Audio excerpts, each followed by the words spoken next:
আসসালামু আলাইকুম। কেমন আছেন সকলে? আলহামদুলিল্লাহ, আশা করি আপনারা ভালো আছেন। আমরাও আলহামদুলিল্লাহ আপনাদের দোয়ায় ভালো আছি। তো আপনারা যারা এই ভিডিওটি দেখছেন, যারা পরবর্তীতে আরও ভিডিও পেতে চান, আমাদের আপডেটগুলো পেতে চান, তারা আমাদের চ্যানেলটি সাবস্ক্রাইব করবেন, জয়েন করবেন আমাদের ফেসবুক গ্রুপ এবং টেলিগ্রাম চ্যানেলে, ফলো করবেন আমাদের ইনস্টাগ্রাম পেজ এবং আমাদের ফেসবুক পেজ। তো আপনাদের সঙ্গে কথা হবে অনেক অনেক, ইভেন আপনারা আপডেটগুলো পাইতে পারেন আমাদের এই সোশ্যাল মিডিয়া সাইটগুলো থেকে। তো আজকের ভিডিওতে আমি আপনাদের জন্য শেয়ার করব যে এস্তোনিয়ায় আপনারা যারা ওয়ার্ক পারমিট নিয়ে যেতে চান, এখন একটি ভালো সুযোগ আছে আপনি সাবমিট করে ভালো একটা ভিসা পেতে। যদিও স্যালারি তুলনামূলক এক্সপার্ট না হলে কম অন্যান্য দেশের চেয়ে, তবুও পর্তুগালের চেয়ে স্যালারি বেশি। সো এই দেশটিতে যদি আপনারা সাবমিট করতে চান তাহলে আমাদের সঙ্গে যোগাযোগ করতে পারেন। কি কি ধরনের কাজের উপরে যোগাযোগ করতে পারেন? যেমন ড্রাইভার, আপনার যদি ড্রাইভিং লাইসেন্স থাকে, প্রফেশনাল নন প্রফেশনাল দুইটা দিয়েই ট্রাই করতে পারেন, তবে প্রফেশনালটাই এই জায়গায় প্রেফারেবল। আপনি ইলেকট্রিশিয়ান হয়ে থাকলে, আপনি সুইং অপারেটর হয়ে থাকলে, আপনি যদি মাংস কাটাকাটি বুচার অথবা কসাই হয়ে থাকেন, যেটা সুপার শপে কাজে লাগে, ইভেন আপনি যদি কনস্ট্রাকশন রিলেটেড কোনো কাজে এক্সপার্ট হয়ে থাকেন, অথবা জেনারেল ওয়ার্কার হিসেবে। জেনারেল ওয়ার্কারের রেশিওটা একটু কম, এটা প্রতিটা জায়গায় আপনারা এটা জানেন। তো আপনারা যারা কাজ করতে চান, আমি আমি আশা করি আপনারা যারা এস্তোনিয়া নিয়ে খুব ইন্টারেস্টেড তারাই এই ভিডিওটি ক্লিক করেছেন। তো এস্তোনিয়ায় বেসিকলি আপনারা যারা বুঝেন তারা তো বুঝেনই যে সেনজেন একটা কান্ট্রিতে ইন করলে তারপরে আপনি আপনার মতো দুনিয়াটা বা আখেরটা গুছিয়ে নেবেন, বিষয়টা এরকমই। তো এস্তোনিয়া আসলে দেখা গিয়েছে যে অন্যান্য সেনজেন কান্ট্রির মতো অতটা পপুলার না হইতে পারে, অথবা পর্তুগালের মতো অথবা ডেনমার্কের মতো বা ইতালির মতো আপনাদের কাছে অতটা পরিচিত না হইতে পারে, কিন্তু এস্তোনিয়া কিছু ভালো সুযোগ সুবিধা দিচ্ছে। কম সময়ের মধ্যে আপনি পিআর পেতে পারেন, কম সময়ের মধ্যে আপনি পাসপোর্ট পেতে পারেন, অনেক সুবিধা আছে বিজনেস করার, আপনার জব সুইচ করার অনেক ভালো সুবিধা আছে। এইগুলো আপনাকে অন্য কোনো জায়গায় দিবে না। আবার পর্তুগালের চেয়ে আপনি এ জায়গায় স্যালারি ভালো পাবেন এবং সেভ করতে পারবেন। কম খরচে থাকা খাওয়া থাকবে, আপনার থাকা খাওয়াটাও পাবেন কোম্পানি থেকে। ইভেন খরচটা, লিভিং কস্টটা পর্তুগালের চেয়ে কম।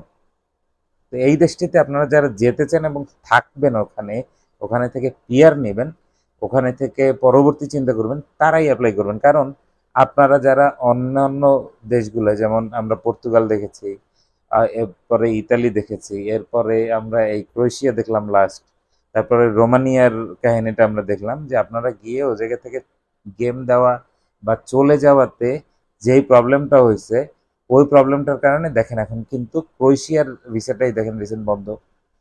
ইতালির তো এমন এক ঝামেলা লাইগা রয়েছে যে আসলে বোঝাই মুশকিল যে ইতালির ভিসা হবে কি হবে না।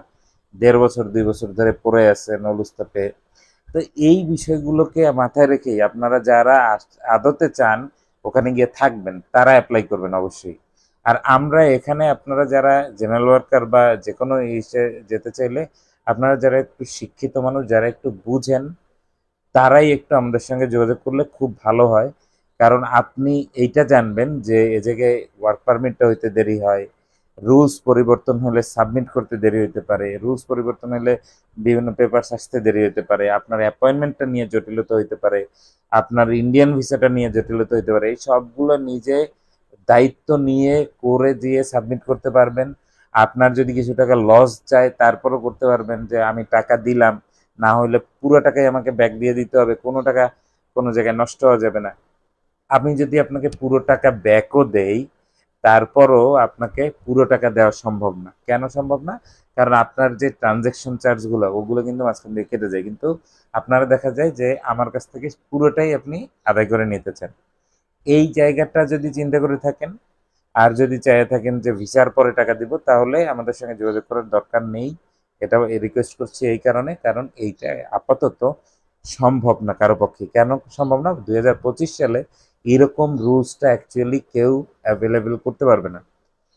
কোনো দেশে, যেমন এই দেশে 350 ইউরোর মতো আপনার প্রথমে গভর্নমেন্ট পে করে তারপরে আপনাকে জমা দিতে হবে। কারণ কি, এই জায়গায় আপনার জন্য কেউ এটা জমা করতে পারবে না, এটা কেউ আপনার জন্য খরচ করবে না, আপনারটা আপনাকেই করতে হবে। যদি ভিসা না হয়, এ জায়গায় একটা ট্রানজ্যাকশন চার্জ কাটবে, কিছু টাকা দেখা যাবে আপনি পাবেন না। আপনার ব্যাংক অ্যাকাউন্ট দিয়ে রাখলেই আপনি, যদি ভিসা না হয় আপনি ট্রানজ্যাকশন পেয়ে যাবেন, আপনার জন্য সেটা বলতেও হবে না আমাদেরকে। এখন সিস্টেমটা এতটা ইজি করছে এই দেশগুলো, এস্তোনিয়া, লাটভিয়া, স্লোভাকিয়া, এই জায়গাগুলোতে এইভাবে করে কাজ করতে হয়। আপনারা অনেকে জানেন যে মাল্টার ক্ষেত্রে একটা আইডেন্টি মাল্টা ফি দিয়ে তারপরে কাজ করতে হতো, এটাও কিছুটা সেরকম। তো যারা আপনারা চাচ্ছেন যে অ্যাপ্লাই করবেন এস্তোনিয়ায়, আমাদের সঙ্গে যোগাযোগ করতে পারেন। এই কথাগুলো আপনাদের বোঝার ক্ষেত্রে বলা।